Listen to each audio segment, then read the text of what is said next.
آج ہم بات کریں گے ایک ایسی غلط فہمی کے متعلق جس کا ہم میں سے بہت سارے لوگ شکار ہو جاتے ہیں۔ یہ واقعات اس وجہ سے بھی رونما ہوئے تاکہ ہم اس سے ہدایت پکڑ سکیں۔ اپنے باپ کو گرفتار کرواتا ہے اور ان کے خاندان کو قتل کرواتا ہے۔ اس نے یہی سوچا ہوگا کہ میرے ساتھ ایسا نہیں ہو سکتا۔ یہ وہ خاندان ہے جو ایوب خان اور بھٹو صاحب کے زمانے میں کھرب پتی ہو گیا تھا۔ آپ کے جنازے میں چند لوگ شامل تھے اور ان لوگوں میں ان کے خاندان کا کوئی شخص بھی شامل نہیں تھا۔ ان کا جنازہ جا رہا تھا، قبرستان کے قریب پہنچ کر دونوں کے درمیان تو تکرار ہوئی، خاندان میں پھوٹ پڑ گئی۔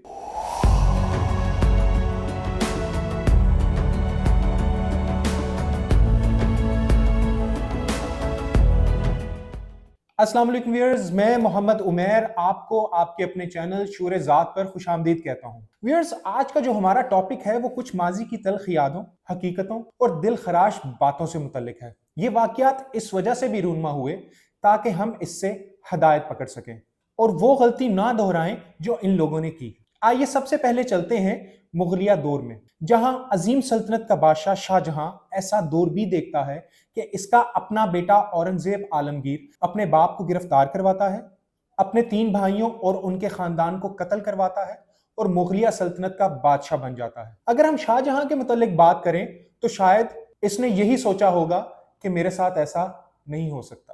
اب اگر ہم بات کریں پاکستان کے اصفہانی خاندان کے متعلق تو وہاں بھی ہمیں کچھ اس طرح کے معاملات نظر آئیں گے۔ ابو الحسن اصفہانی صاحب کا ایک بہت تگڑا پروفائل تھا۔ پاکستان بننے کے بعد قائد اعظم محمد علی جناح رحمۃ اللہ تعالی علیہ نے ابو الحسن اصفہانی صاحب کو پہلا سفیر بنا کر امریکہ بھجوایا۔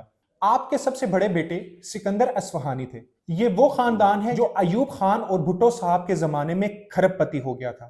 سکندر اصفہانی صاحب کے 4 بیٹے تھے۔ 1990 کی دہائی میں جائیداد کا جھگڑا شروع ہوا، عدالتوں اور کچہریوں کا معاملہ چلا تو نوبت یہاں تک آ گئی کہ کراچی شہر جو کبھی اصفہانی خاندان کا گھر کہلاتا تھا، اس شہر میں سکندر اصفہانی کے رہنے کے لیے کوئی چھت نہ بچی اور سکندر اصفہانی سندھ کلب میں شفٹ ہو گئے۔ آپ 2 سال تک کلب میں رہے اور دسمبر 2013 میں سندھ کلب میں انتقال کر گئے۔ آپ کے جنازے میں چند لوگ شامل تھے اور ان لوگوں میں ان کے خاندان کا کوئی شخص بھی شامل نہیں تھا۔ اب تھوڑا مزید آگے چلتے ہیں۔ سہگل خاندان، ان کا نام بھی پاکستان کے بہت بڑے کاروباری خاندانوں میں شامل ہوتا ہے۔ Koh Noor textile, UBL bank اور اس طرح کے بہت سے شعبوں میں ان کی منوپلی تھی۔ محمد یوسف سہگل صاحب اس خاندان کے سربراہ تھے۔